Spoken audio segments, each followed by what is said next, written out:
You're listening to The Whistle here on All Jacked Up Sports. My name's Jackson James, and we're talking Game 5 of the Dallas Mavericks versus Minnesota Timberwolves Western Conference Finals. I'm excited because I think the Mavs can close it out.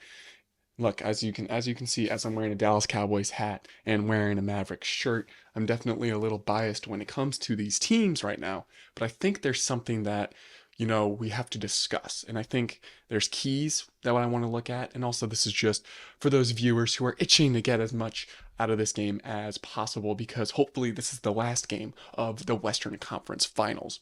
So let's hop into it. The biggest thing I'm excited for in today's game on the Maverick side is that Dereck Lively is returning. He is clearly one of the most important players on this team. We can look at his past stats. In the first game, he went perfect from the field with 9 points. In the second game, he went perfect from the field again with 14 points, 9 rebounds, 11 rebounds in the previous game. And then in game 3 back in Dallas, he got hurt in that first half. And that kind of really took the breath out of the arena, I would say, and Minnesota was able to take advantage. We saw that late because Dereck Lively is in that closing lineup for the Mavs. I think Luka likes him a little bit more. He's a much better lob. That's actually tough because Gafford's been a really good lob catcher, but he's been a much better facilitator of the ball, like Reggie Miller and Stan Van, whatever, is doing on the broadcast. They keep talking about how much of a better ball operator, how much of a better passer Lively is. And, that's not a dig on Gafford, but that's more of a praise of Lively, and especially because he's a rookie. If you look at his numbers in that last game, he only played 9 minutes, perfect from the field again on 3 attempts, with only 6 points, 2 assists. And if you look at those past games, he's not lighting it up in the assist numbers, but he's 3 assists in the first game, 1 in the second game.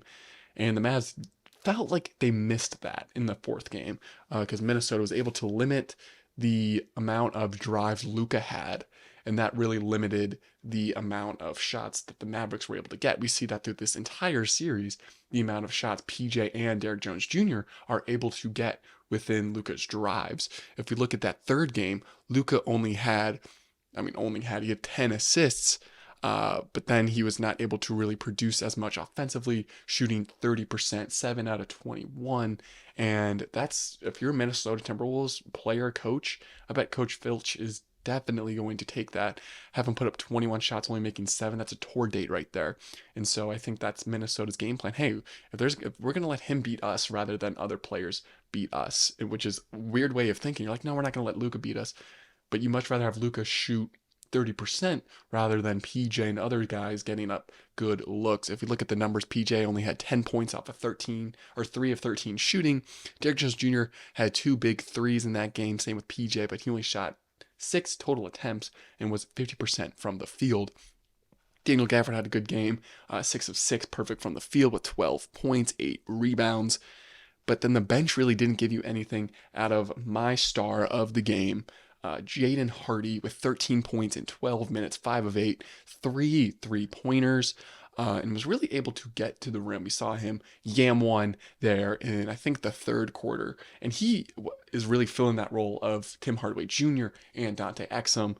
All Mavs fans are excited or happy with THJ getting limited minutes. His problem is he's a streaky shooter, but he doesn't provide you anything on the defensive side of the ball.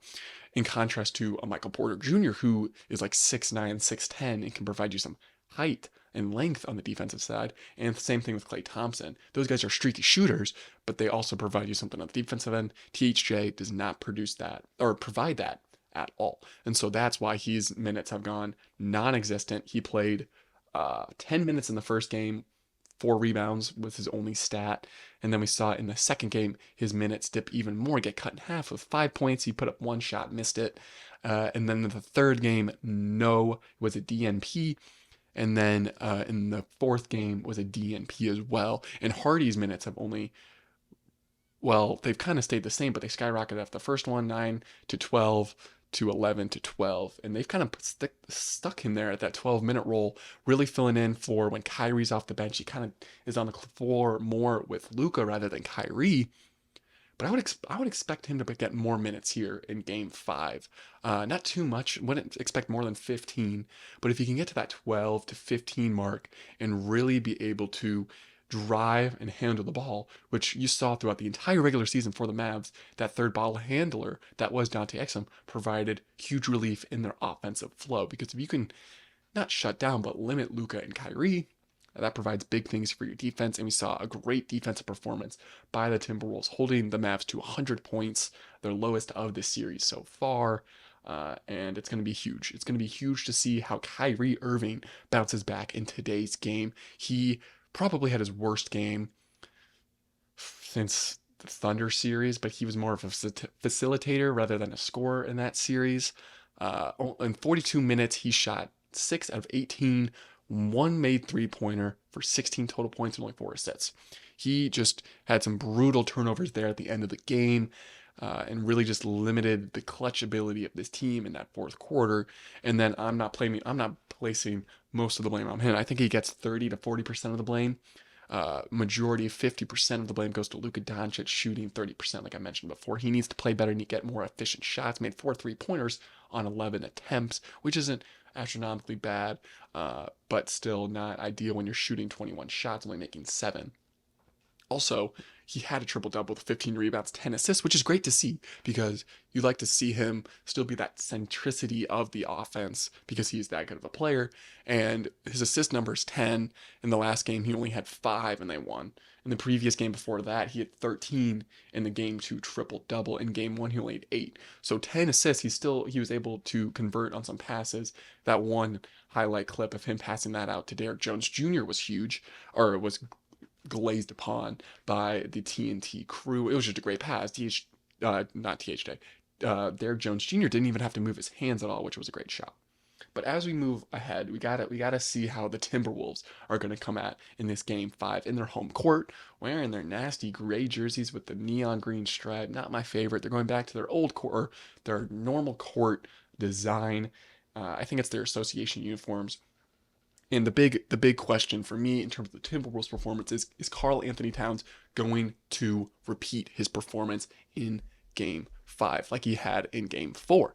As we look at his numbers, in 30 minutes, he made 9 of his 13 attempts, 4 out of 5 3-pointers at an 80% clip, which is just huge for his series, or huge for their victory. And the reason why they won, I would say it's mostly him. Whereas there's some people saying, no, it was Anthony Edwards and his performance. And yes, his play style was different, and he was definitely a big reason why they won, but it wasn't the reason why they won. It was the reason why they were in the game. As we look at at Karl Anthony Towns' numbers in the last one, made 0 for 8 in game 3.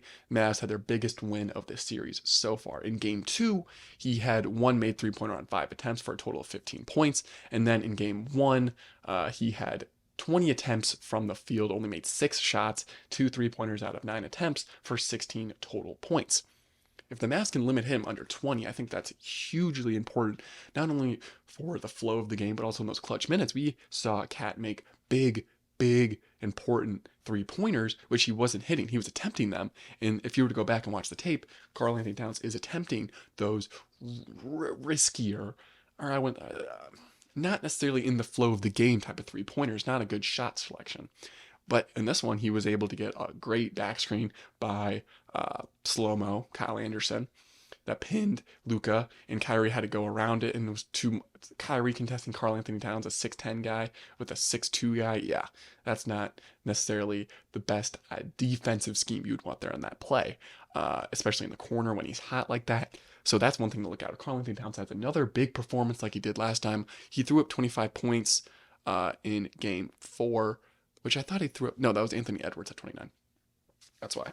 But, if Karl Anthony Towns has a bad game, I like the Mavs' chances in this one. But then following up with Anthony Edwards, dude balled out 11 of 25 from the field with 29 total points, almost an assist shy of a triple-double, with 29 points, 10 rebounds, and 9 assists. One thing I love from his game, he was going downhill. He is a slasher right now. And really, the first couple of games, he was more lackadaisical and more of a 3-point shooter. In the first game, he had 12 attempts from 3, and he made 5 attempts. He had a great 3-point shooting game. He almost, that's a little less than 50. I don't know the exact percentage, but making 5 attempts from 3 was, clutch. He only had 19 points in that game, so that was a majority of his points. But still, he was able to, counteract the bigs of Dallas. And, if he was able to slash and get to the line a little bit more, maybe the 3-point game tilts more in the Timberwolves' favor. But if he's transitioned and kind of his mindset in the second game, he only had 7 attempts. In the third game, he only had 2 attempts. And then this past game, he had 5 attempts because he made two 3-pointers. And so what do I expect from him in this game? Attack, the same thing, attack downhill, get the foul calls, because how he was able to get in rhythm a little bit, I feel like, and that definitely helps him slow down, kind of process the game, be like, I gotta attack, because I don't think there's really anyone on the Mavs that can stop him on that drive. When he throws up those 3-pointers, we have long defenders in PJ Washington and Derrick Jones Jr., who's able to, get decent contests out there that can mess up, Anthony Edwards' shot projection. Fancy terms, I know. So I expect him to do the same thing. And then, thinking about foul trouble, the Minnesota Timberwolves were in massive foul trouble in this game, and yet they were still able to pull out kind of a convincing win, I would say. It's only a 5-point margin in the final tally, but, they had control throughout the entire game. It wasn't really till the fourth quarter where we were like, okay, maybe the Mavs are going to come and steal this one. And then Luka hit that crazy 3-pointer and one shot and missed the free throw. Once he missed that free throw, I thought it was over. But you were thinking, no way Timberwolves blow this one, but they didn't. They were able to settle down and have great clutch minutes, which we haven't seen in the previous 3 games. And so that's also another key to the game. And so we're going to have to see. My prediction, I think the Mavs close it out tonight. I think Derek Lively is going to provide huge minutes off the bench. Let me take a look real quick on Gafford's minutes. Gafford had 31 minutes, which I want to say is his most in the series so far, 29 in game 3. Then he had 21 in game 2, and then he had 21 in game 1. So obviously, ideally, he's around that 21-minute mark of the game because he splits it with Derek Lively. Derek Lively had 27 in the first game, 27 in the first, 27 in the second. That's because he's getting those clutch minutes, which will obviously teeter a little bit. And I think exactly at that 6-minute mark is when he enters the game and that fourth quarter. So it's like evenly split until then. Kid obviously trusts him more. I think Luka and them trust him more. It feels like more him and Kyrie Irving have a better connection in the lobs. I'm excited to see sleeper player to watch. I think it's Jaden Hardy. Can he back up that performance? Does he get more minutes? How much minutes does he get? And we're going to have to see. Maxi Kleba gets another game under his belt, which I think is good. I don't necessarily hate the fact that they're losing rest against, possibly the Celtics. I know this is thinking too early. We don't want to think too early because the series is still going on. But I'm fine with them getting another game under their belt. Keeps a little bit of that rust prevented once we get to next week, because the finals start a week from today. They need to win tonight, though, because I don't think they want to go back to... even though they go back to Dallas for a Game 6, in which, if they lose tonight, I would see how they would have to lose. The only scenario I see the Mavs losing tonight is if Cat has another great performance and someone else from the Timberwolves steps up. If that's, Mike Conley has a better 3-point shooting game like he did in game... I thought he had a good 3-point shooting game in game 2, but he only made 2. In game 3, he made 4 3-pointers, or in game 3, he made 4 3-pointers.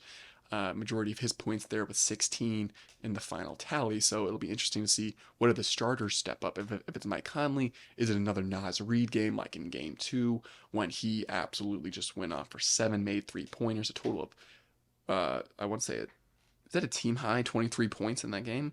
Dang. See, so you have guys in the Timberwolves that can absolutely light up the box score. Not necessarily that with the Mavericks. It's more of a Kyrie, Luka light up the box score in terms of points, and then the other guys get around 12 to 15 points, which is ideal. So here's to game 5. The Mavs may be classy. Bring out the cigars. It's going to be a gentleman's sweep. I want to thank you guys for listening/watching. You're listening to The Whistle here on All Jacked Up Sports.